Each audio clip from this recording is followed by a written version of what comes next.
Past generations of Americans pursued big dreams and daring projects that once seemed absolutely impossible.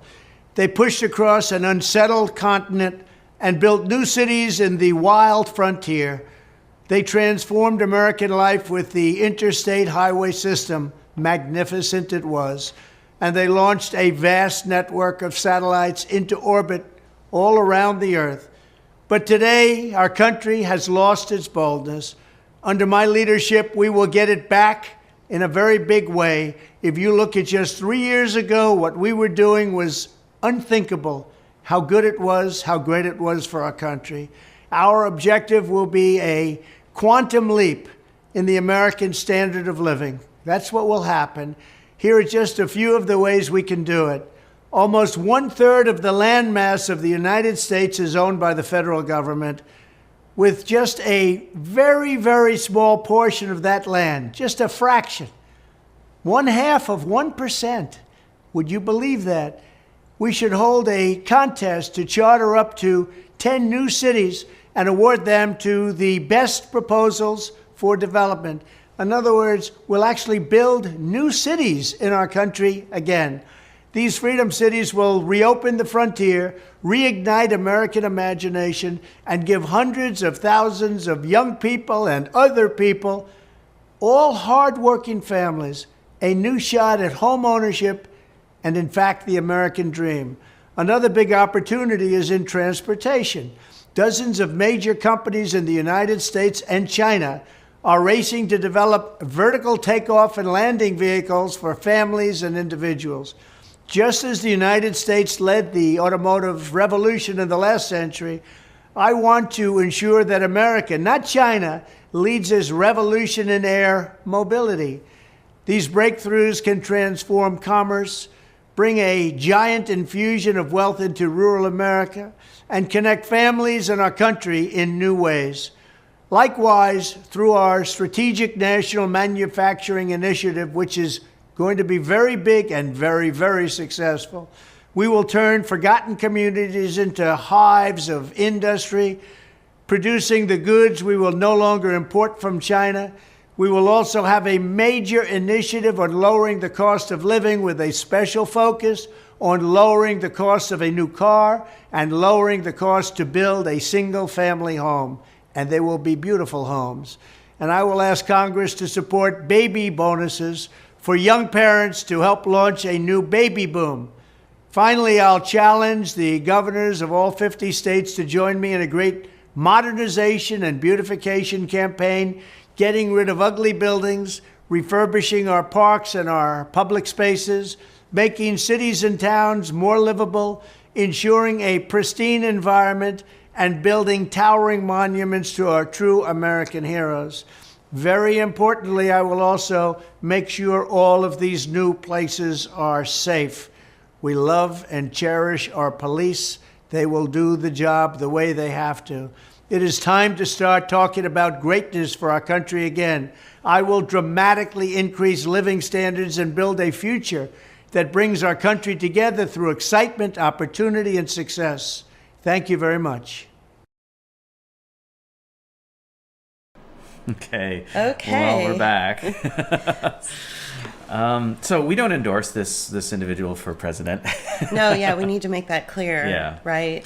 The reason we brought it up is because we wanted to talk about the content of this speech. I guess he's throwing his hat in the ring. I guess so. Yeah, I guess that means he's officially running, and this was one of the things that he was running on was something called Freedom Cities. Right. And let's get into that because that's a very loaded thing, right? It is. You know, it's right. like, yeah. Well, Remember when he first ran for president, and he was like running against that clown car, and we were of the Republican candidates, right? Mm-hmm. And there was all this like crazy ass shit like coming out of his campaign. Like, remember we saw that rally where the little girls were like, he can do it. Oh my God! Right, Freedom, that's right. Freedom, and they were like pom poms with like red, white, and blue, right? With the like cheerleading uniforms, right? And they were doing something to like the "It's a Grand Old Flag" tune, and then they were like making up. They had new lyrics and shit. Right. Yeah. And they were basically being exploited by their father to like get famous because of the and like latch on to the Trump campaign, and it never happened, right? Right. As soon as that was done, that was the last you saw of them. Right. So, do you think that Trump believes what he's saying when he talks about freedom cities? Yeah. No. Yes. I mean, I told you yes earlier. Yes and no, but yes, I do. I think he believes his own rhetoric all the time. I think he does. Really? Yeah. Because he's that kind of narcissist. Okay. Yeah, I'm a little bit more skeptical about that. I'm not sure I believe that he believes, what he's saying. I think that he's given a script, That's why I said yes and no, because I think that there is a script involved. Yeah. But I think that has to come from somewhere, and I think he really does believe that kind of bullshit. Okay. Well, do you think that it's an attempt to sort of reconstruct that classic 1950s vision that especially baby boom generation or older have in their mind when they think of building freedom cities and building new cities in a small percentage of federally owned land? Yeah. So, yeah, I mean, I agree that I think that's basically where he's coming from. Is that 50s vision, like I said to you earlier today when we first listened to it, you played it for me, I was like, oh my God. It's like, let's bring back popular science and popular mechanics from the 1950s, right? Right. If anybody out there remembers that magazine that came out, Popular Science, the Popular Science magazine, I just have like, when I think of Popular Science magazine, and it's even before my time, what I think of is like an old 1950s magazine with a picture of a spaceship on the front of it or something, in black and white, saying like, "Oh, this could be our future by 1990." Right. Yeah, exactly. Flying cars, or the classic image that I think everybody has seen with the family sitting in a car on an interstate, and there's this bubble like glass or plexiglass bubble that's like over them, and they're playing cards. Right. Like while riding to their destination in their self-driving car, right? Right, exactly. And that's similar to what we have now, right? Sort of. Instead of playing actual cards, you're playing on your phones, your device, right? On your devices. They missed that one, right? Well, okay, so those magazines, they're even before my time, but Popular Science it's still published, right?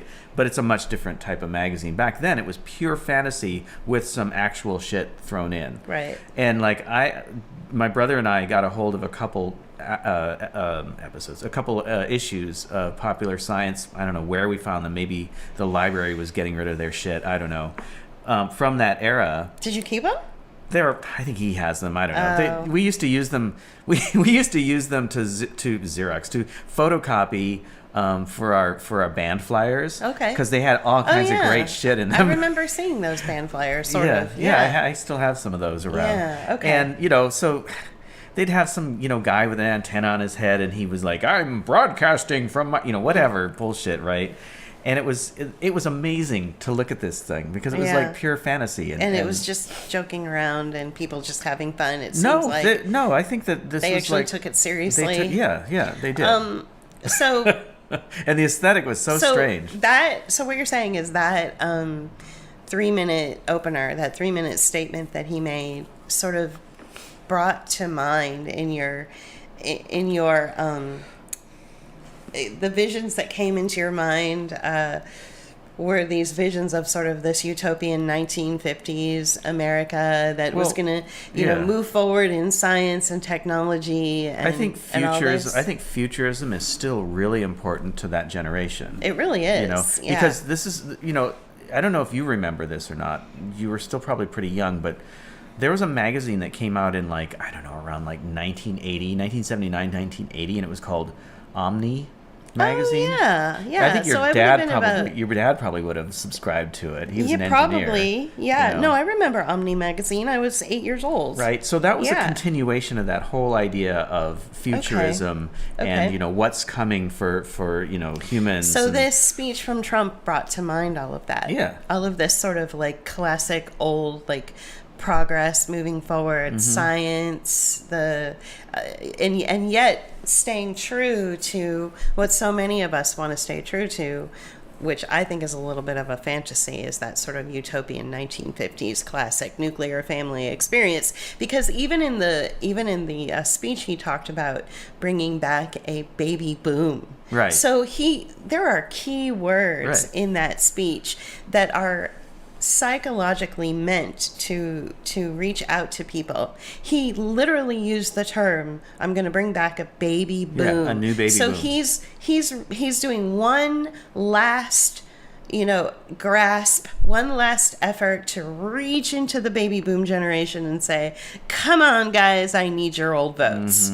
You know? Right. So that was his way of withered hands. Right. That's his way of trying to reach the baby boom generation, by literally using that term. Right. Okay. So that's why I say these speeches, you know, are not necessarily like, you know, I'm not sure he really believes what he's saying, because these speeches are curated by psychologists to create a reaction from the viewer and from the listener. But I think, you know? also the thing, though, that I keep saying, coming back to, is he is of that generation. He believes the rhetoric, even though it was created to reach out to that demographic, that generation. In that particular statement. Sure. Of course, he wants to reach out to newer votes by talking about flying cars and who. That's the same. So this is the same. No, it's the same attitude. The same. He's not. People of our generation, and I think the Gen Y kids, they don't care about that shit. Well, okay, so I guess what I'm trying to correlate something here. We've got the newest version of Trump trending like crazy throughout this entire world. He goes by the name of Elon Musk, and all he does is talk about flying cars. He created a flying car that apparently circled the world, you know, in the universe or whatever, in space. He created the SpaceX. How many people do you know? I think that whole idea gets more ridicule among people than it does like belief. Oh, there's plenty of people that are just totally on board with it. Like he's also came up with this loop thing. I forget what it was called, the Q loop or I forget what it was called. Look it up. Mm-hmm. Yeah, and it was basically like this tunnel that would like have a module that you would travel in from San Francisco to LA. Oh, the Hyperloop. The Hyperloop in like 45 minutes, right? Oh, right. And it was like a frictionless, like gravityless, so we're talking like serious shit right out of popular science. Right. Now he's a different kind of animal altogether, but he's still coming from that same thing. And I think that, you know, that gets into what you want to talk about in the later on, so we can come back to that.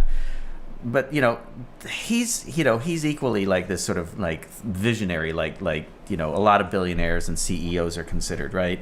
In the 90s we had the whole CEO as hero and visionary, Yeah. I mean, even down to like in popular culture where you had Jack in the Box commercials with. We've talked about the Jack in the Box CEO before. It's really funny. They make it really funny and charming and cute and silly and all this. But that was the era of the CEO, and I think that's those like Musk and Trump are holdovers from that kind of way of thinking. Yeah. So I guess what I'm trying to say is a lot of people are making fun of Trump for talking about flying cars, but Elon Musk talks about flying cars every day on Twitter.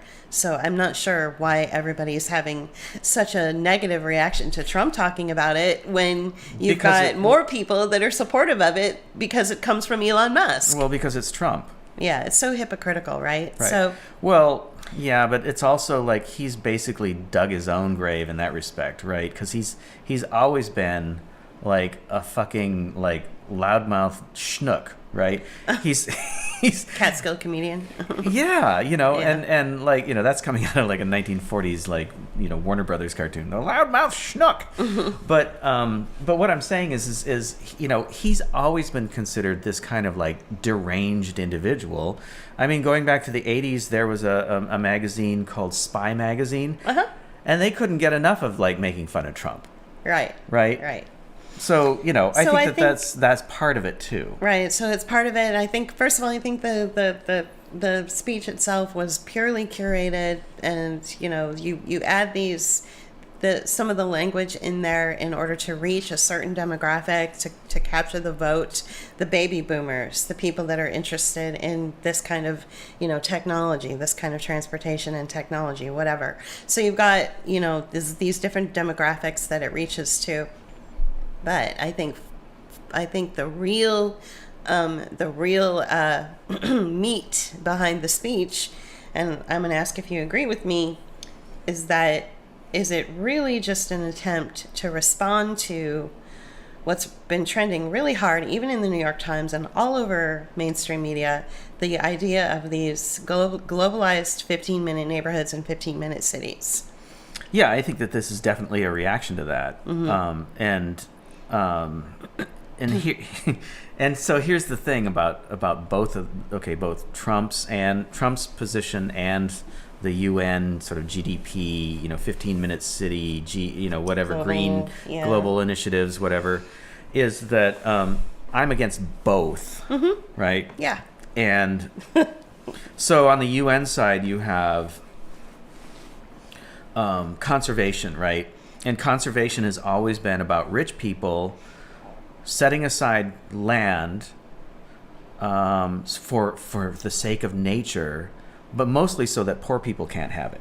Right. Okay, or have access to it, right? Sure. Yeah. And then so that's on that side. And I mean, it's to the point where it's like the World Wildlife Fund was pretty much responsible for, fires in the Amazon basin, which forced out indigenous peoples, right?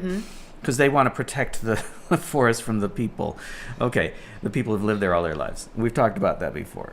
But then you've got, on the other hand, you've got Trump and his sort of like futurist, and when I say futurist, that's a loaded word, because futurist refers back to the futurist movement of the 1920s, which linked, that basically hooked their cart up, their wagon up to Mussolini, right?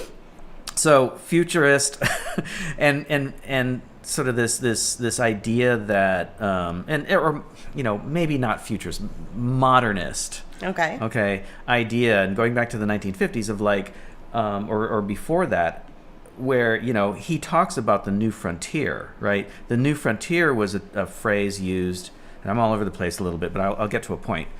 The new frontier was a phrase that was used during the Kennedy administration. Okay, the moon and all that was the new frontier, but he's referring to the frontier of the wilderness, right? Right. So we have all these wild lands. So that's a deliberate countermeasure, a counterpunch to the wilderness initiative, or what was that called? The Wildlands Project. The Wildlands Project, yeah. Right? And so I think that this is a direct, response to that for sure. Yeah. And I'm against both, because it's like I'm against anything that's like going to reintroduce the idea of industrial capitalism. Right. It's bad enough we have to live with the legacy of that today. Right. Okay. And now he wants to build new factories and have a clean environment. Now, how does that work? Because it's I know, right? It hasn't worked out for China, and I can tell you that much, right? Yeah, right. So yeah, so I think that what we have with this, 3.5, 4 minute speech is something that people should really unpack and look at word for word. And there's, a few different layers to it. First of all, he's trying to, gather the votes. That's why he drops the term baby boom, because suddenly all the baby boomers are going to be like, oh, is he talking about me? Because they're so narcissistic. He's got my vote. They have that tendency. Yeah. Yeah. So So we've got that. He's dropping certain phrases and certain terminology to grab people's votes. Plus, it is a total reaction or response to what everybody seems to be grumbling about, which is the 15-minute neighborhoods, the 15-minute cities that are being proposed, and in some cases have already been rolled out and have been rolling out for probably a couple of decades now. So a lot of people are against that. So this is a total reaction in response to that. I don't think that personally, and I'll add this. I know it's not part of the notes that I wrote, but I'll just add this. We did a video based on some information that Naomi Wolf had shared back in like 2018 or 2019. And it was called Theft of the Commons. Yeah. And so there's a our video is called Theft of the Commons. Our video is called Theft of the Commons, and it was based on some information that Naomi Wolf had shared. And it's called and the law is called SB 606. So you would have to undermine that law first in order to implement these freedom cities that Trump is talking about. And that law is based on they're using it sort of as cover for other things, like when you rename a street like Martin Luther King Drive, or so it was used as cover for some other initiatives. So the red tape around this and the bureaucracy around this is so complicated that this 3-4 minute speech here is just all like silliness. It's gobbledygook. It's gobbledygook, and it's an opportunity for the other side, the Democrat side, to make fun of him. Oh, look at this idiot talking about flying cars. It's like, yeah, but in an article that you just posted last week, you were supportive of Elon Musk's flying cars. Right. So you make no sense by attacking him. Here's the other thing that's really odd about this. He is proposing new cities being built on green lands, right? On federal land. On federal lands, but like green lands. Right. Right. Arable, it may or may not be arable land, which is basically the farmland, right? But at the same time, like a few weeks ago, he went to New Palestine, Ohio. East Palestine, Ohio. Oh, I don't know why I keep wanting to calling it new. That's okay. But East Palestine, Ohio, right? And going there and talking, to those people. And I'm sorry. Oh, can I interrupt? Sure. It wasn't SB 606. That's a different law altogether. It was called Bill S47. I'm sorry. Oh, S4, and it was a bill. I don't know if it ever passed. Yeah, I'm pretty sure it did. Yeah, and we never did a follow-up for that. Yeah, it's only like a 4-minute video. Yeah. So anyway, is that Theft of the Commons? Okay. Yeah. Okay, so here he goes to this. So basically, East Palestine, Ohio, Pittsburgh, Pennsylvania, McKees Rocks, Pennsylvania, all these towns in the so-called Rust Belt are full of what are known as brownfields, right? Brownfields are the place that are polluted, that are full of blight, that are, those are the areas that should be invested in, that we should start filling in and revitalizing to make cleaning up to make new cities or new communities or reinvigorate old cities, right?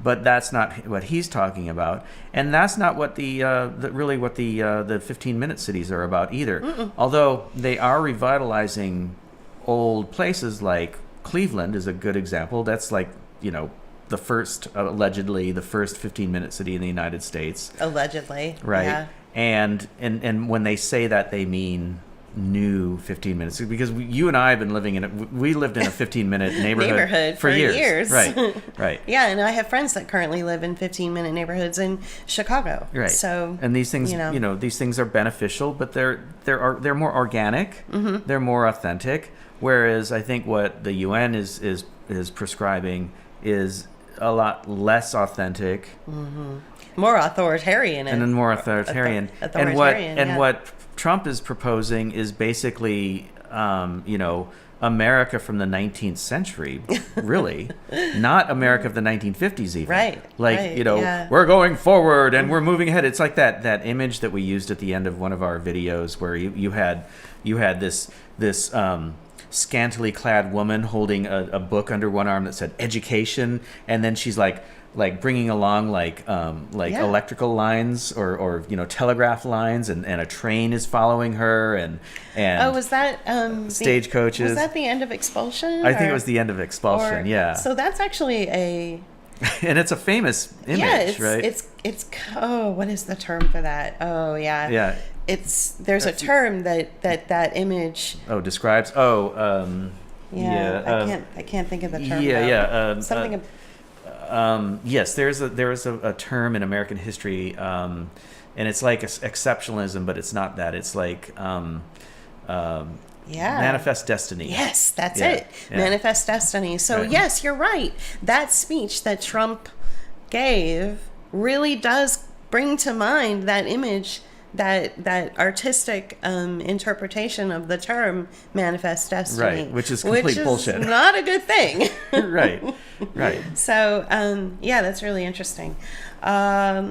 So because along with that, you got genocide and the oh God, yeah, right, and then just about everything wrong with the world, right? Killing off, whatever. Okay, so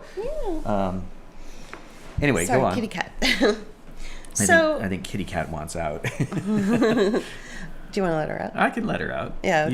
You want to talk a little bit about the next So the next topic that we kind of wanted to gently dip our little toe into and see if we can try to make some sense out of it is something that I've been thinking about a lot, and it's more on a nuanced psychological, existential, cultural statement, and it's how I feel that we really do live in this siloed world. Right. So you've been kind of talking about this concept that it's been percolating in your brain for a while. Yeah. And you've been talking about sort of this siloed, and yes, our society is very siloed. It's very it's not only stratified, but it's also siloed, right? Vertically as well as horizontally. Yeah. But what you're talking about has a lot more to do with, I think, cultural attitudes, and even it gets into demographics. So you want to talk about it a little bit? Yeah, it's just that it's something that I never really thought of until the COVID operation was foisted upon us.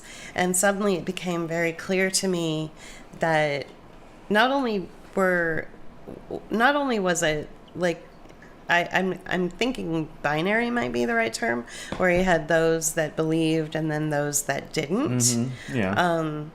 And depending on which side of the aisle you're on, or which side of the spectrum you're on, believe in COVID or don't believe in the COVID operation or the COVID narrative, prevailing narratives around it.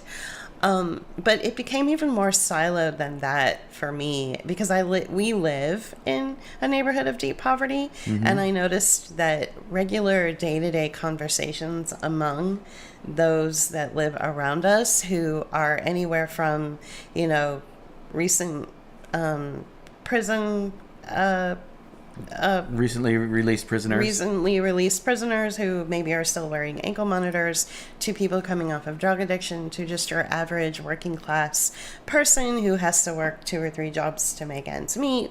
These people aren't really participating in the COVID operation because they are so, for lack of a better term, so indentured to their own existence. They have to follow a million different rules and check off a bunch of different boxes in order to qualify for things like affordable housing or food or just transportation tickets or working. They have to follow up with caseworkers. They have to punch in at a certain time. The last thing in the world they have time to do is go down rabbit holes and discuss central bank digital currency, who Klaus Schwab is. Right. They don't really care about stuff like that. And they even have to, even down to the idea of the mask. Like, they may not like it, but they do it because they kind of have to. Because and they don't think about whether it's the right thing to do or the wrong thing to do, or what it means on a human rights level. The way we think about it, it's just yet another piece of bullshit that they have to go through to live their daily lives. Right. It's like, oh, okay. So in order to qualify for, for food this month, I need to go meet with my caseworker, and my caseworker works in an office, and in that office I have to wear a mask. So that's how they think. They don't think of it in terms of, oh my God, I've got to wear a mask. Right. They're just like, I have to check off these boxes to get what I need. So that's one siloed. Well, and on the other side of it too, they don't think of it as we're doing our our part for the common good. No. Right? They just think of it as like, it's not either of those things. It's like, you gotta meet with your parole officer. You gotta wear a mask. You gotta check out these boxes. It's just what you need for survival. So you've got that silo of people, and then you've got, on the complete opposite end of the spectrum, you've got, billionaires who are also busy, like, making sure that their lives and that, their performance is still in the realm that they're accustomed to in their life. So they're busy running around making deals, flying here, flying there, getting shit done. They're not thinking about anything except their needs and their, it's amazing how much they worry about money as much as the poor people do, right? So it's like two sides of the same coin. Yes. So they're like, I have to do these things in order to make sure that this $10 billion deal goes through. In the same way that the poor are like, I have to do these things to make sure that my $150 food allotment gets loaded up onto my debit card. You see what I'm saying? Exactly. So it's the same. They're both siloed. Of course, on complete opposite ends of the economic spectrum. Right. But the last thing in the world that either of these two demographics are doing is going down rabbit holes and giving a shit about what's going on with the World Economic Forum, or what's going on with the World Health Organization, or whether, these 15-minute cities are popping up and creating, human rights violations and They don't care about that. Like, it doesn't even cross their frame of reference. Like, they don't even... Right. It's like there's no there there. Right. And the billionaires that you do see at the World Economic Forum are just basically like they're just very puppets. Well, and they're a very small percentage of that class, right? Or they're literally like Klaus Schwab, they're literally just like, actors that are just like placed there to say a few words to piss you off, and then they leave. Exit stage left. Right. Are you including like the sort of investor class with these people, like the lower end of the billionaire spectrum? Yeah. So like, people like, who basically are investors, or they're what is that called? Venture capitalists, people like that. Yeah. So and I agree with you. I mean, they're working hard to maintain their they're doing standard the deals, of living. right? And maintaining the standard of living. And it's like they don't really think about the policies. They may bring it up now and then, but it's really not an issue. Right. And it's not an issue in their world, because when they fly in private jets. Or even if they don't fly in private jets and they fly, on a commercial jet, it's usually first class. And even if the rules are that you have to wear a mask, they don't care. They're like, in order for me to go from, say, San Francisco to, say London, to secure this $10 billion investment deal, if I have to wear a mask on the flight to do it, in the same way, the poor person has to wear a mask in order to meet with the caseworker to qualify for food stamps. You know what I'm saying? Right. Like, they just do it so that they can get to where they need to shore up their life, Okay. So those are two silos of people that have pretty much the same attitude about the COVID operation, and that attitude is that there is no attitude about the COVID operation. They're just busy living their lives. Then you've got the class of people that are probably in the six-figure income bracket, anywhere from like $80,000 a year up to, say, maybe like $250 a year that are just like your average like middle class Americans. You know, they're paying their mortgages, they're taking their kids to hockey practice and ballet class. Probably some of them are going to church on the weekends. You know, they're just, and you know, my brother and his wife and their kids fall into this class where the COVID operation does not enter into the dynamics of how they live their life at all. Like they don't, it's not, you know, and it's like they're the ones that might say, seriously, I got to wear a mask to go to Costco? Are you kidding me? Like, and so they may have a little grumbling about it. And they, in some ways, this class of people, if their company said you need to go out and get a shot in order to live your life, because ironically enough, the first two classes of people that I talked about, the low sort of impoverished class, and then the very well-to-do, way up high class, neither of them ever really were told that they had to get a shot to do anything.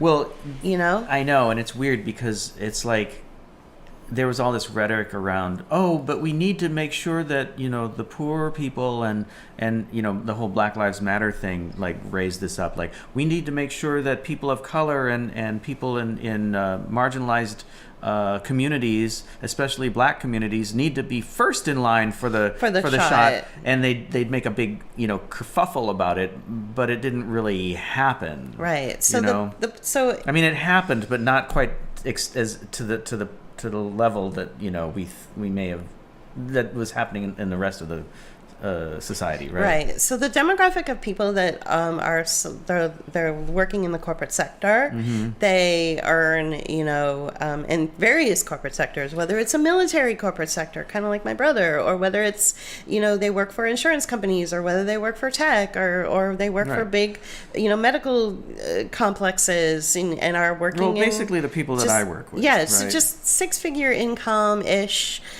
corporate sector types that they're living the kind of life that this fourth group that I'm going to talk about in a minute are really just wanting to sort of, quote, get back to. So these are the people in this sector that are like, you know, they have kids, they go on vacations, they've got an income which supports them.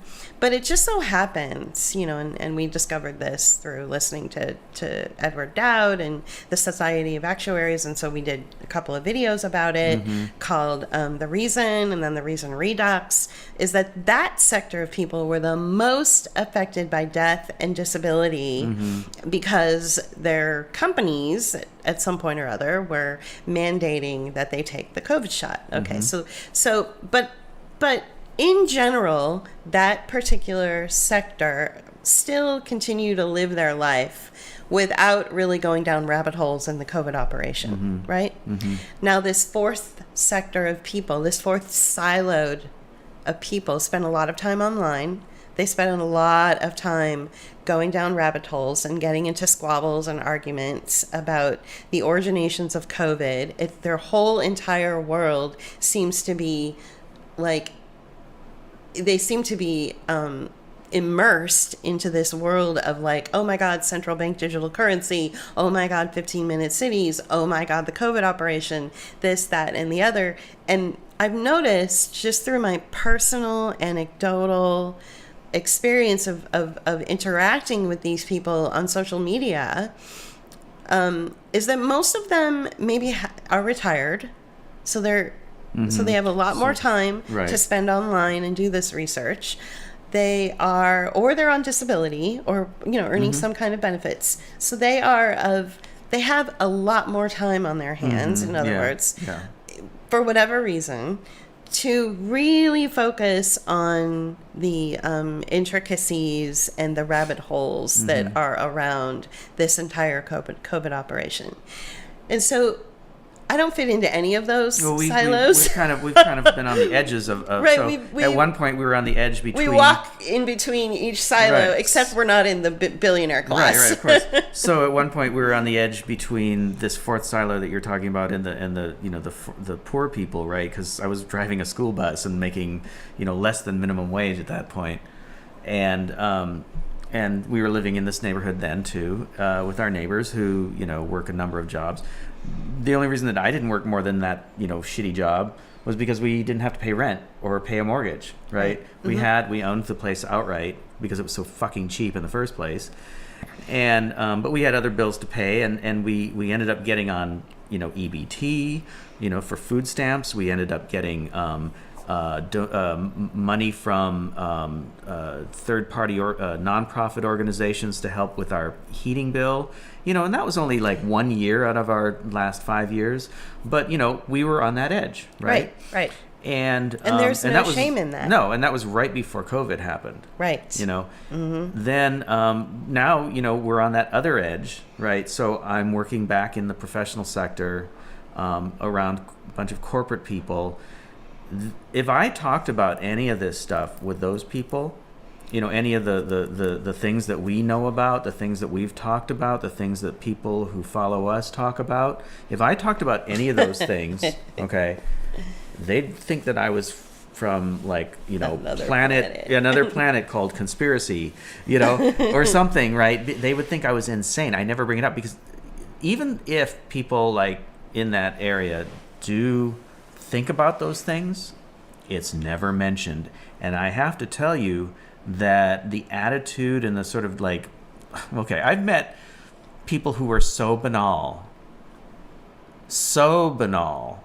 that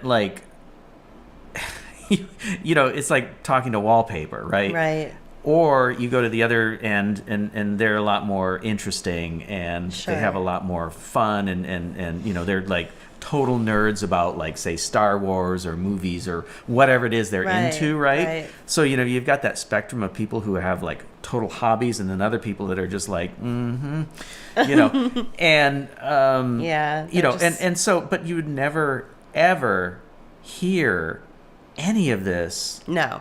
in that sector. Never. Right. So I'm wondering, based on all these siloed people, it's like I always have to go back to this practical, position that I've tried to take throughout this entire COVID operation and this entire operation in general called life is what matters, at my fingertips, and what matters outside my front door is what's really true. Mm-hmm. And, internal happiness and internal goals are really the only thing that matters. And so it's really strange for me to, really relate to really anybody. I don't relate to the billionaires. I don't relate to the impoverished. I don't relate to the class of people that have the 6-figure income job. And I don't relate to the people who have a lot of time to spend online and go down rabbit holes. I'm just I feel totally outside of all of it. And that's why I sort of hitched my wagon to Catherine Watt. Right. With Living War Crimes, the video I did. And not as a hero either. Just not as a hero. As somebody to pay attention to and get her perspective. Right. It's more of a it's more of a nuanced but also specific and very articulated position. Right. So right? she can interact with, based on some personal, information that she shared about her upbringing. Mm-hmm. She can interact with those that are, not well off. Mm-hmm. I don't think she's poor herself, No. but I think that she has, some financial challenges growing up in her household, just maybe. So she can kind of relate to the working class. Mm-hmm. And then at the same time, she is relating to people who do have a lot of time to spend online and go down those rabbit holes, because she mentions things like, central bank digital currencies and all that stuff, and 15 minutes a day and all that stuff. But she always brings it back to fact.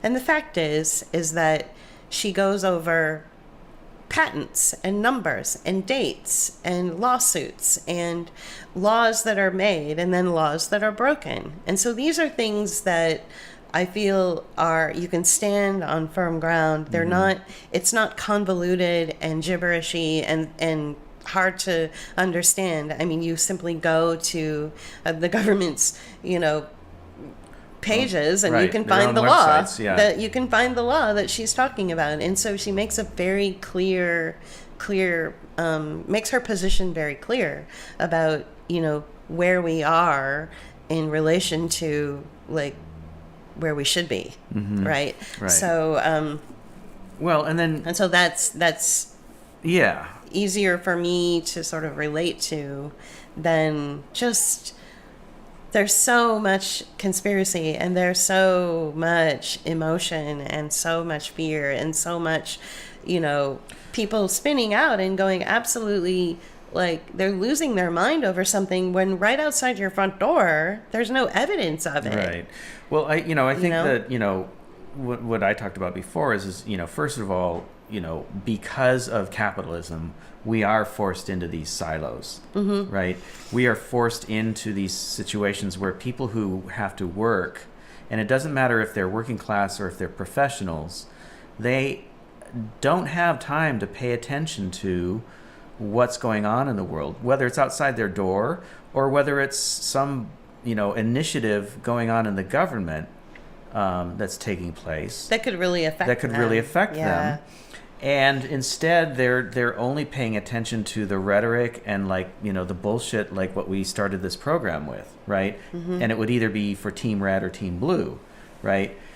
Depending on their personal, belief system. But there's not much deviation outside of that mainstream media poisoning, to use a term from somebody else, or influence from, pretty mainstream influencers. There's not a lot of deviation outside of that because they don't have the time, the energy, or the bandwidth to do that. Right. Okay. So that's something that you always say. Capitalism made us, made it so that we don't care about things like human rights, and that we don't really care about what it means to be sovereign, because we're just so busy trying to make ends meet. Because capitalism. Because capitalism. or we do care about human rights only when they're lifted up as something we should care about by the mainstream influencers. Sure, right. So rather than looking outside your front door and seeing all the human rights violations that are taking place,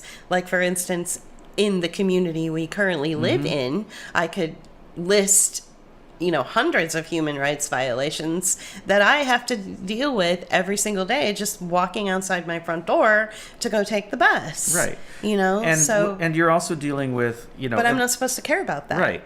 And so the same people who bring us, these, like, for instance, institutional racism, which is different than actual racism that seems to be put out there to divide us even further, right?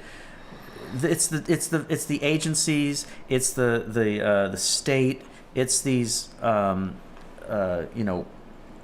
institutions, right? The institutional racism that comes about in separating people into redlining communities, as they call it, right? Yeah. And making sure that poor people stay poor, or black people stay in the poorer sectors, or dividing up neighborhoods or communities so that black people have to live on one side of a freeway, and the more we saw that in Detroit. We saw that in Detroit, and I've heard about it in Baltimore. I mean, we saw literal evidence of that from this disruptive architecture. Right, exactly. That separated Detroit from what was that little community? Grosse Pointe, Michigan. Park. Yeah, Grosse Pointe Park. Right. Or something. Yeah, it was really, really alarming to see. In fact, it was so alarming and so obvious.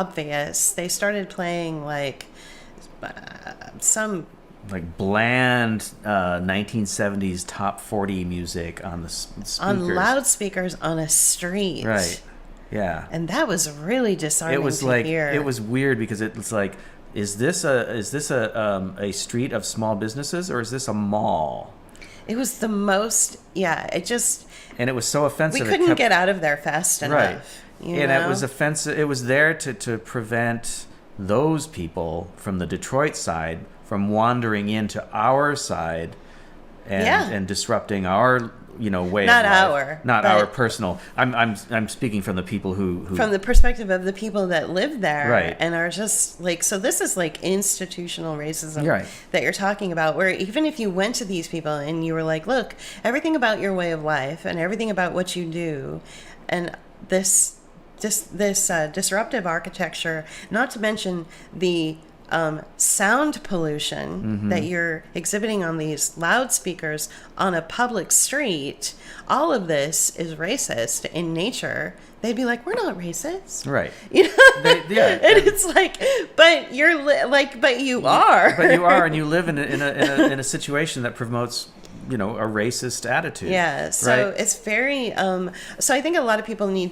in regards to like institutional racism, I mean, this is a little getting off topic a little bit, but in regards to that, I think a lot of people should get out of their comfort zones and go and experience these types of communities that have very subtly and very covertly created architecture and created different the way, what's it called, redlining, like you talked about, where they're really kind of, There's separations. They're real separations. And they're physical separations that make it almost impossible for the two communities to interact. Right. And so that's not something, and that's one good thing that I have to say about back home. That is not something that I ever saw in San Francisco. Mm-mm. I just didn't see it. Yeah. I saw, all manner of demographics, all manner of economic backgrounds. Except in like Seacliff, or like where so Robin Williams lived. Right, so you'd have Seacliff on one end, but then you'd have Hunters Point on the other. So there was that going on. Right. But in the neighborhoods where we all just kind of like in our old neighborhood, I'm thinking of a couple of people who lived in the building next door to ours that were clearly of a lower income bracket that were fine living there. And I think there's a lot of different ways that is able to happen through rent control, obviously, rent control laws, things like that. So, but I think I want to get into the idea, so taking that idea, that these things are designed to keep people apart. Sure. But they're also the same mechanisms that are being used to put out propaganda that becomes conspiracy. I believe that a lot of the conspiracies that people pick up on are deliberately floated out there for them to pick up. They're there to meet a psychological profile of individuals that, it meets their worldview, it meets their belief system, and so they're susceptible to picking up these ideas that are put out there, and that's on both sides. That's on the liberal side and on the conservative side. Yes, both sides. Because this is also there's also a spectrum with each silo that you laid out. Because I know for fact in the corporate sector, even though there are a lot of bland people who don't really care about stuff, I do know that there are a lot of people who care about the sort of woke culture, or they care about what are the terms I was using earlier? Inclusiveness and equity and inclusive design and identity politics. They embrace that wholly, and there are people who are who span the spectrum between academia and corporate culture, who are there to lead them into those kinds of ideas and systems and belief systems. Right. But again, it's all these things I feel are specifically designed to meet people's ways of thinking and their ideologies, their personal ideologies. Sure. And it's just another way of separating people. So because we have pointed out before, if poor black and white people were allowed to mix more often, I mean, we see it here. People mix here, but they are so traumatized and so pushed down that I don't think they're able to get past that, like what you're talking about. Right. But I think if you had more meeting between, and I'm thinking of what Scott Adams was saying, like conservative blacks and and what did he say? Poor people and conservative. What was it he said? Yeah, he's been saying a lot of different things. Right. But which we agree with. But yeah, I mean, to some degree. I mean, some of his degree, is very simplistic and he does and not very nuanced. But I think that if you had more mixture of people who had some of the same values, right? Oh, he was saying conservative whites and Black America, right, have similar values. They really do. Okay. Yeah. And he's like, that would be a force to be reckoned with politically. Oh my God! Can you imagine? Right? Yeah. But because the Democrats have always like relied on keeping the poor or keeping Black America, in their tent and kind of suppressed in a lot of ways.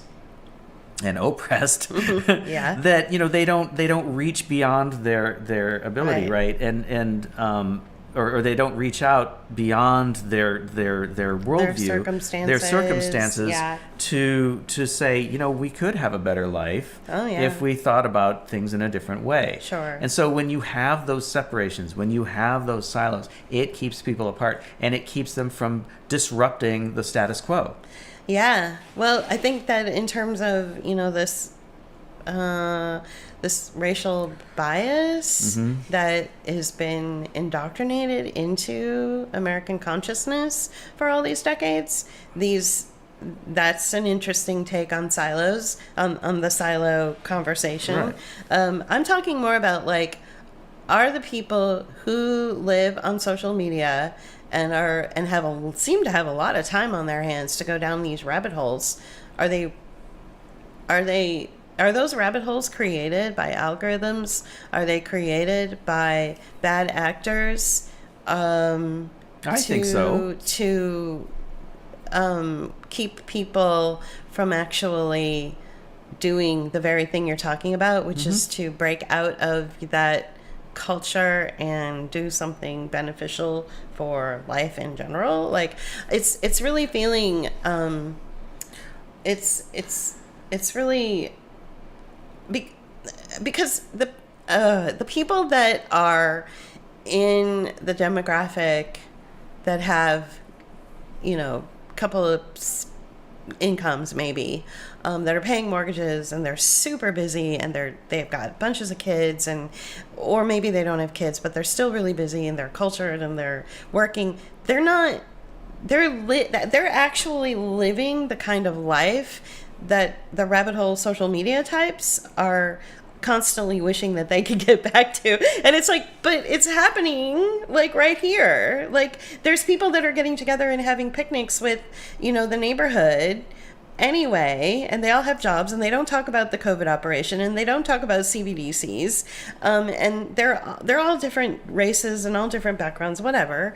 So I'm where did you people come from that live in rabbit holes? You know what I'm saying? No, again, I'm coming back to what I'm going to double down on this. These are narratives that have been fed to people to keep them in that place.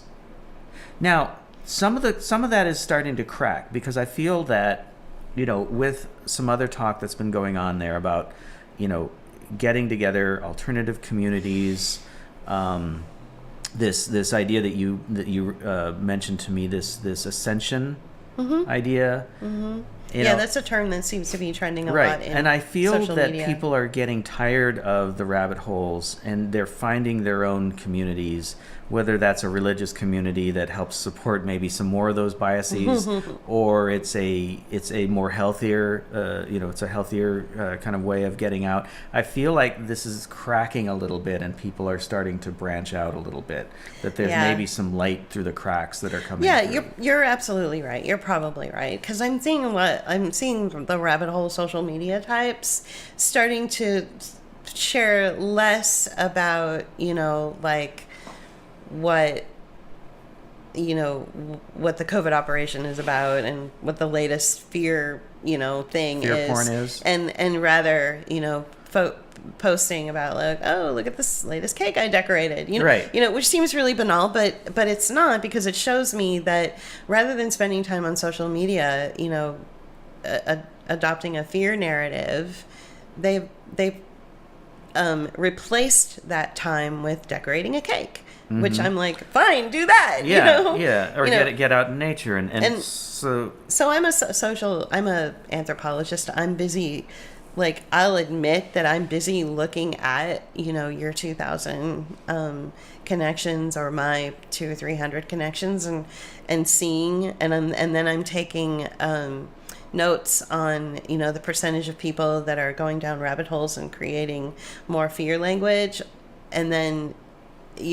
balancing that against the people that never, ever, ever talk about anything except, like, oh, I'm going to this concert, or I'm going to Burning Man, or I'm going to this show, and the different demographics. So the people that are rabbit holing it and describing the COVID operation are retirees. They have, maybe they're struggling financially. Maybe they're only working a couple of days a week. So they have a lot of time on their hands. And the people that aren't talking about it they have full-time jobs, they're, you know what I'm saying? So, you're going to find a little rabbit hole-y bullshit coming from all the sectors that you've, because again, coming back to, like, there's spectrums, right? Yeah. So here in the poor communities, we know that there's people that are, like, talking, like, weird biblical stuff that doesn't even exist. It's sort of like what Chris Hedges was talking about before COVID, where he was meeting people who were quoting this idea of the Bible, that he's like, I studied, I went to seminary, or I went to he's a Presbyterian minister. Yeah, right. He's like, that's not what it says in the Bible. That's not what it says, and that's not what Jesus didn't ride a dinosaur. That kind of shit, right? Yeah. So I mean, I've heard that kind of, like, weird language coming out of this community too, and it's pervasive across all maybe except in the billionaire class, the investor class. I don't think that they are so non-intuitive, what's the word I'm looking for? There's so little of that in their world, right, that they're almost to the point of where it's like rationalism is their religion, right? Exactly. And so, and that's problematic as well, right? Yeah. And I think ultimately I want to cap this with the ultimate prejudice and sidelining or betrayal of, or attitude, I guess, of our society it's a prejudice against poor, as opposed to racial prejudice. I think poverty is the most disdained state that people can be in than anything else. Right. So it's definitely looked down on. I think that part of institutional racism is, and most of it is, keeping poor people out of a community than black people out of a community, or that's true. People of color out of a community. That's my concern. Is like, for instance, and then we'll end here, because I want to move on to another thing. Well, I want to move on and end with this thing that I've discovered, which is all about just, like, numbers and facts. Okay. So, but I'll make this one last point, and I'll cap your cap. Okay. And say that there's a very good example of a sort of a rabbit hole-y investigator type who spends a lot of time on social media, who, like, removed himself from, sort of the outside world, and removed himself from being able to actively take care of himself, that, like, he ended up having to go to court because he wasn't paying his rent for a year or something. And it's like, that's when it becomes really dangerous. I guess that's what I'm trying to say, is that this person is really well-spoken. He's very nice. He's totally, a normal person, obviously. But he is focusing, he's allowing social media, which is a dopamine hit. He's allowing it to take over his life like a virus, Yeah. and really just eat him alive. And, couldn't pay rent, doesn't have any money. Like, it's like, dude, get out there and get away from social media, which has become this addiction for you. It's both poison and addictive, right? Yeah. It's definitely a drug. Right. And I think the saddest thing I've ever seen, and perhaps I've even been guilty of saying this myself at one point, is that, as I'm doing my social anthropological armchair studies of user nation, the saddest thing I've seen is people say, there isn't anyone else for me to talk to who believes what I believe or could even begin to relate to me, except for you people on social media. Yeah. And it's like, that can't be true. Yeah, it can't be true, but it's sadly, it kind of is, I feel, because it's like, it has allowed us to meet people of like-mindedness. Yeah, so I'm happy for it. We've always been separated in our own communities, right? Even from our families. Even from our families, right? Who don't get us. Right. So I think that, there's the positive aspect of it. It's just that is a positive aspect. But the problem is when you only have that. Right. If you only have that place where you only are around people you agree with, it creates the echo chamber that everyone talks about that is really very socially harmful to people. It's really socially harmful, and psychologically harmful. Well, and so I think what was happening in general, I think another covert plan with the COVID operation was to take away those possibilities of, actual relationships with people, because I'll tell you, right before COVID, I met, a woman and her husband who had just moved from Hawaii, and we were starting to Pittsburgh of all places. I know. And they were like super disdainful of Pittsburgh, and so was I. And so we were starting to really relate to each other. We had actually made plans. I was like, with you and I, we're going to go meet them for coffee, and then suddenly COVID hit, and everything was shut down. So see, and then I went to see Exile Follies at Club Cafe, right, which is three musicians. Which is three musicians. It's John Doe, Kristen Hirsch, and Grant Lee Buffalo. They do this every so often, every so years. I've seen this a few times, and they went to this super small club in Pittsburgh, Club Cafe, where you sit in tables and eat your food and watch them play and play their music, and I met this woman who was really cool, and we had just moved to Pittsburgh like a year and a half prior to that, and it was difficult for us to meet people, especially living here. So we so she and I were starting to text, and we're really hitting it off, and we're gonna go out to dinner and stuff, and COVID hit, right? And I couldn't do that, and I lost touch with both of these really cool individuals who if I had maintained a friendship with them or been given an opportunity to, had COVID not interrupted that, who knows where we would be right now, right? So it was definitely rich social life, a much more rich social life, and so this whole COVID operation.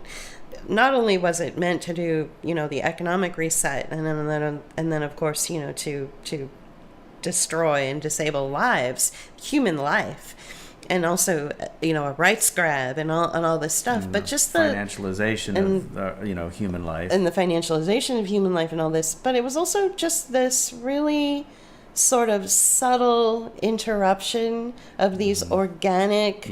Flowing relationships that you would have with people. I always found it interesting that on social media, there's one person we met through this whole COVID operation and sharing our video essays, one person we met in Pittsburgh who we actually met them in person, but we didn't meet them first through just organic, we met them in the real world. It just so happened that they live in Pittsburgh, and I was like, oh my god, you live in Pittsburgh? That's amazing. So, but we met through Book of Hours, right, through our work, and then of course they were like, well, we don't really agree with everything you say, and we're like, that's whatever, that's okay. Fine. I mean, nobody does, And then we met another person through social media too, who happens to live here. Right. Okay. So there's two people that we've met in Pittsburgh. Right. But it's weird, Anyway, it's very frustrating because I would like to see less siloed people. But at the same time, I know that, like you always say, capitalism creates the silos. Yeah. So it really does, kind of because impossible to break out of them. Because wage slavery is this nasty thing that keeps people so busy they cannot participate in a democracy if there ever was one. Right. They cannot participate in they can participate in social activities, but only for so long. They can't put themselves into it too much. Right. And it's only like weekends or occasional weeknights, right? It's and especially when people have kids, and so these things that have been created for us to spend our money on are just mere trappings that we've been provided in order for the those that are employing us, and the billionaire class, whatever, to make money from, right? You're on a mortgage, you're making car payments, you're doing all these things, and then they keep you controlled with jobs that you need to pay for these things. So it becomes this vicious cycle, and it's been going on for over 100 years. Right. And and now we're seeing a change in all that, and we've talked about that in our videos, and we don't have to go into it. But I think that's basically the nastiest part, and what has really created these silos. I think what we're looking at with these silos that you identified is sort of a culmination of everything that's been going on for the last 150 years. Yeah, I guess so. So I want to end this podcast and with this last statement, or this last information that I've just sort of been looking into to help build, this video essay that I want to make about the international health regulations and then the pandemic accord. So I think the most important thing that a lot of these people that are describing what's going on in the COVID operation, whether it's central bank digital currencies or whether it's, the human rights violations from the deployment of a bioweapon, or whether it's 15-minute neighborhoods, which are meant to control and keep people down and oppressed and all this stuff. I think that it all sort of begins with the World Health Organization. And it begins with the Bank of International Settlements that captured the World Health Organization. So, just briefly, the Bank of International Settlements are comprised of, various actors out of the various central banks. So they have one person as a representative of various nations' central banks, and so they make up the Bank of International Settlements. And anyway, all the central banks, the Bank of International Settlements, they all want to get paid. Now, the guy who's been sort of the spokesperson about central bank digital currencies for the Bank of International Settlements is Augustus Karsten. He's that really fat guy. You're from Mexico. But I believe that he was sort of put out front and given a script so that we could all throw tomatoes at him. Right. Like, I don't really think he holds any real power. He's just a very, he was the director. Yeah, he's the director. Well, just like Tedros is the director of the World Health Organization, he doesn't really have any power. He's speaking a script. He's the front man. He's the front man for this accord, which is also known as a treaty, for the World Health Assembly, which is taking place in May of 2023, and the international health regulations, which have been redacted and updated by the 194 countries that are involved. And those redactions and updates have come fast and furious very recently as 2021, I believe. And whereas before, the international health regulations just sort of laid stagnant since 2005. So we had 15, 16 years of the World Health Organization not really having any kind of influence or effect in our personal lives. And suddenly now it's gone overboard. And that's because the Bank of International Settlements is using this organization, which is pretty feckless and ineffective over these years, is suddenly infusing them with power and money to utilize them in order to pull an economy out of each country to pay back the debts. Okay. Yeah. So I want to just give a very like specific, easy example of what I'm talking about. So in 2021, the United States gross domestic product, also known as the GDP, was $23.32 trillion. Our gross domestic product in 2021 was $23.32 trillion. 18% of that $23.32 trillion was dedicated and was allocated to the NHE, which is the National Health, National Health Expenditure, the NHE, the National Health Expenditure. So for the United States, in the year 2021, we spent $4.2 trillion on national health expenditures. Mm-hmm. The World Health Organization would like, from what I understand, would like every country to allocate $20 trillion towards the national health expenditure of that country. So in the United States case, it would be, you know, the HHS, the NIH, all of these, the CDC, Mm-hmm. the FDA, all of these health-based Mm-hmm.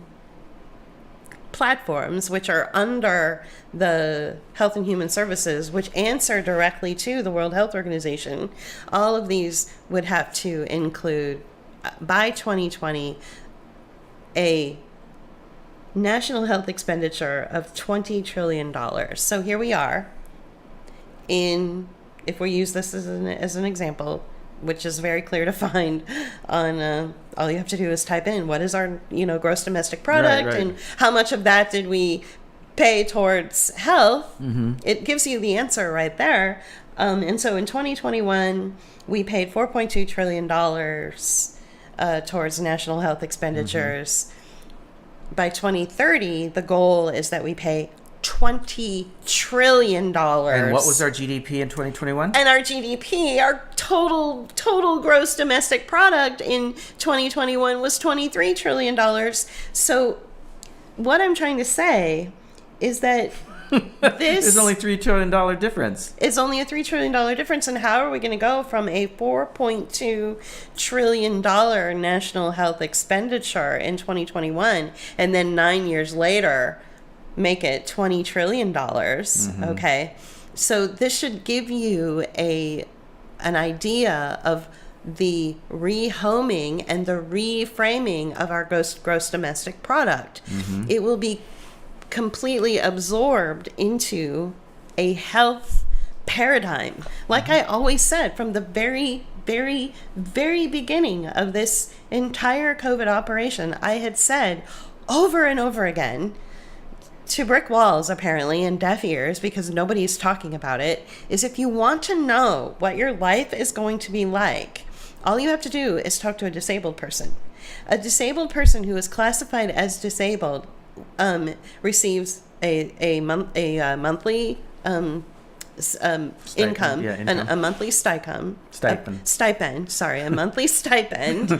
I know, a monthly stipend. They get, a certain amount allocated towards healthcare. They usually have some kind of controlled living environment. Like their whole life is based around their status as being disabled, and require certain healthcare initiatives in their life. Right. And so they're turning this entire world based on this number and based on our gross domestic product of 2021, they're turning this entire world into a hospital. Right. And the Bank of International Settlements is going to finally recoup the money that these nations owe them through health, national health expenditures. And they won't do it strictly. A lot of people have been focusing on the green aspect of this, right? Yeah, that's not even the gonna... ESGs and things like that, and these initiatives to raise capital for bullshit technologies like carbon sequestration plants. Yes, that has been happening. Where the capital, not to the extent. Right, the capital that has been raised has been pulled from retirement funds and benefits, like a retirement, like a 401k or an IRA or a pension fund. Thank you. Of like, from a union, like the teachers union or something, right? This money has been pulled from those things in order to pay for this bullshit, but there's not enough of that. There's not enough of it, right? To pay back the debt to the BIS, the Bank of International Settlements. So instead, they're going for health. And what better way to financialize people by calling them ill when they're not, right? And getting to the point where you're always going to have to be testing yourself for some way or another. Something or somehow. So right. I guess what I'm trying to say is between 2021, when we paid $4.2 trillion towards our national health expenditures, and 2030, somehow, according to the World Health Organization, somehow that number needs to go from 4.2 trillion to 20 trillion. How is that going to happen? So what they've done is they've incorporated a 5% increase for every national health expenditure requirement. So in May of 2023, they're going to start to open up talks and discussions about this with the 194 countries that are part of the National Accord, or I'm sorry, not the National Accord, but the Pandemic Accord, or the treaty. Okay, but what you really need to focus on is not the treaty, but is if you were living in Australia or you were living in the UK or whatever, I would just simply Google how much did my country gross, what was my country's GDP this year or last year, and how much of that did my country pay towards national health expenditures, and boom, the answer will come right up. And then you will realize, as you go down that rabbit hole a little bit, like I did, and it was very, very shallow, it wasn't a deep rabbit hole, that there is this goal of $20 trillion by 2030. So for the United States. For the United States. So the United States in 2021 allocated $4.2 trillion towards the national health expenditure. So even at a 5% increase for the next 9 years, all the way up to 2030, you still don't hit that $20 trillion mark. Right. You're nowhere near it. So I'm thinking to myself, how are they going to make up that money?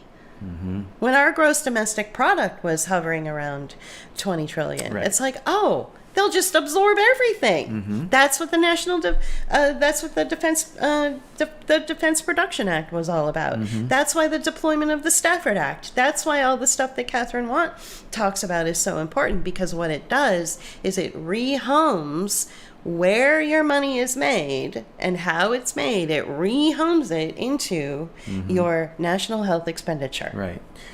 And, we often talk about the mundane, right? That as being the most dangerous thing, right? Right. And this falls into that category. It's that kind of thing where it's like, it's something that's every day that's going to be used. You are a human, and humans have, are never 100% healthy.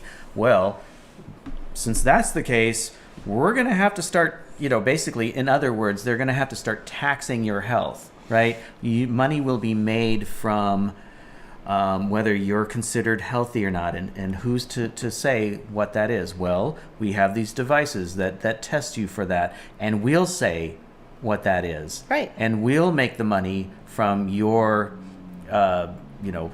your status as a healthy or unhealthy person. Right. And so that's why you had little stories like the Damar Hamlin story, which I believe acts as cover for people to say, he had a heart attack on the field, so now what we should do is we should implement health practices to make sure that all of our players will not have heart attacks on the field for the rest of eternity. So now there's money to be made by companies that make heart machines like EKGs. Right. And so like in between each play, each player could, instead of sitting on the sidelines and just sitting there watching the game, they could actually be getting tested to make sure that their heart is still fine, even if they're 20 years old with no history of health problems. Right. It doesn't or matter. Family history or anything like that. So this is how, is by keeping everybody busy. I mean, this is basically how they were able to control slaves for hundreds of years. You just keep everybody busy with work, or just doing busy work that nobody really thinks about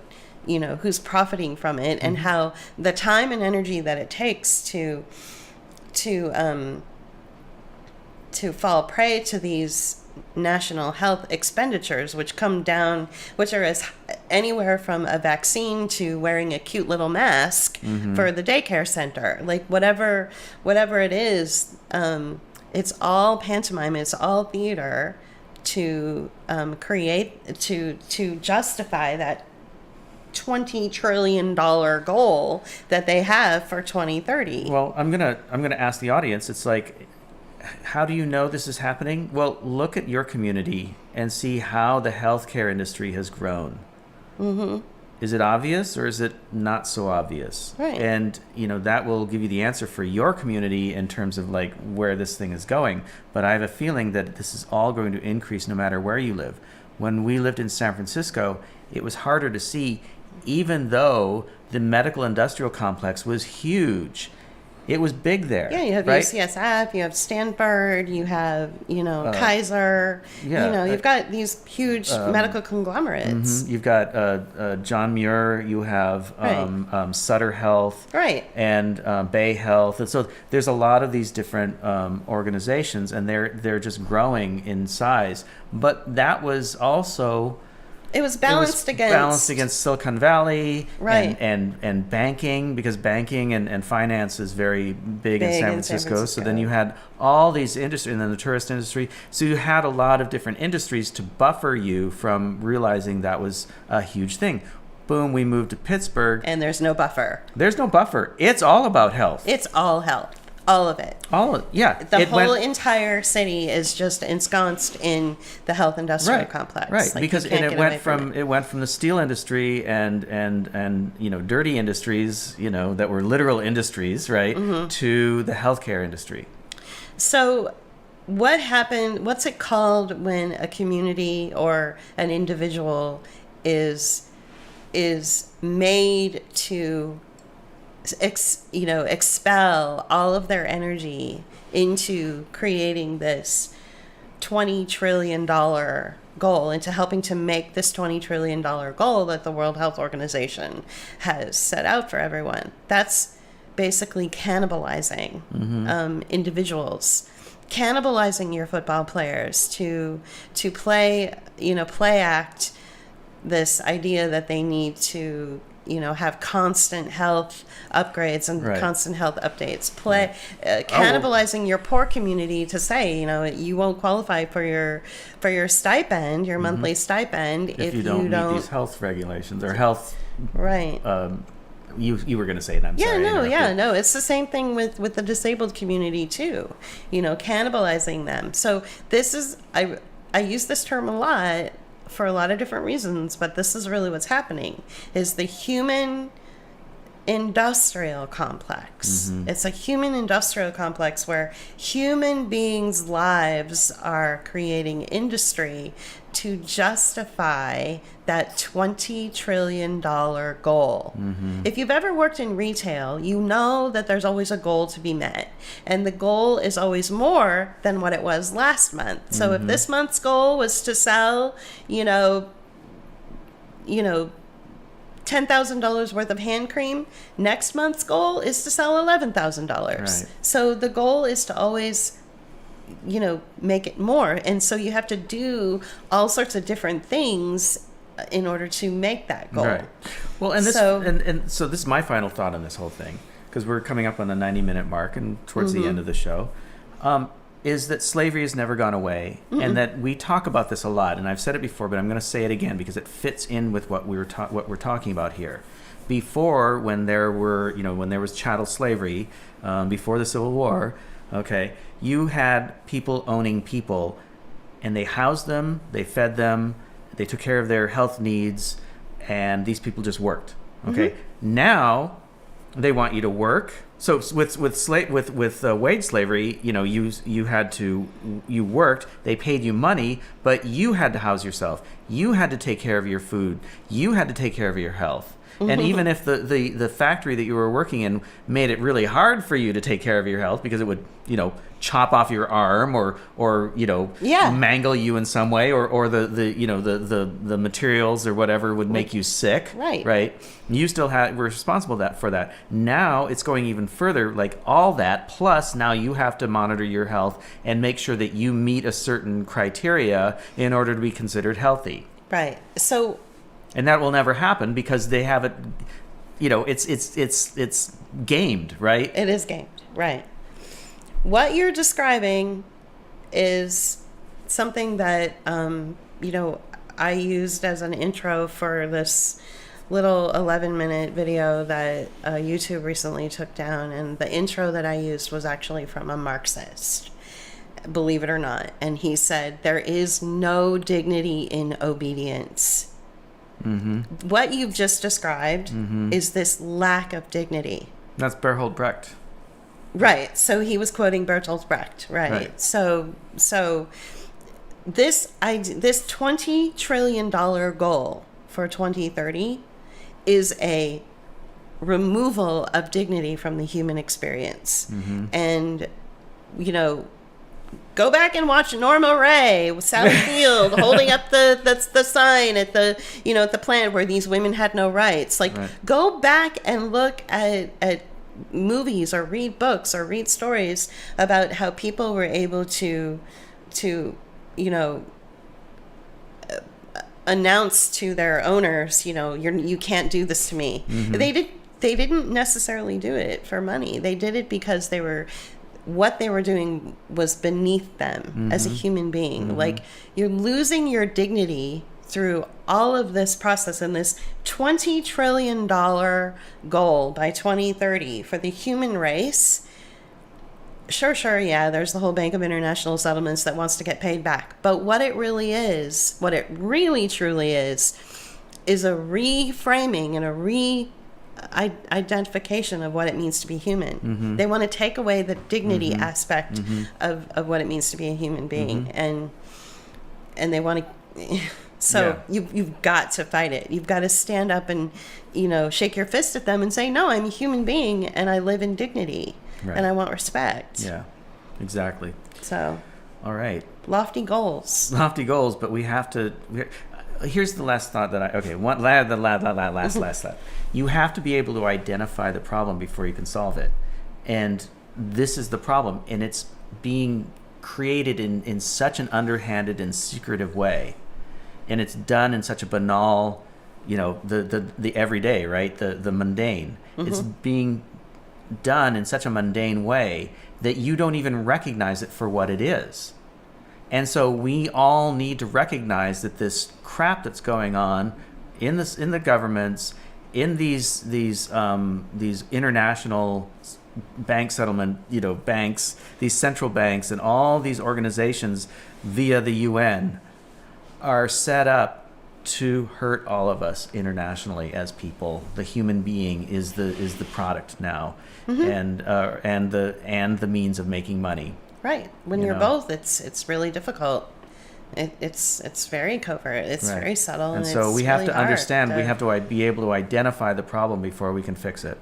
And this is the problem. We're identifying it. So go fix it. There you go. Yeah. All right. Thanks for joining. Please decide to become a patron to support us. I'm working on a new video essay. It's going to be about the international health regulations and the World Health Organization's World Health Assembly in May of 2023. So I'd like to get it done within the next, month or so. I think I can do it, but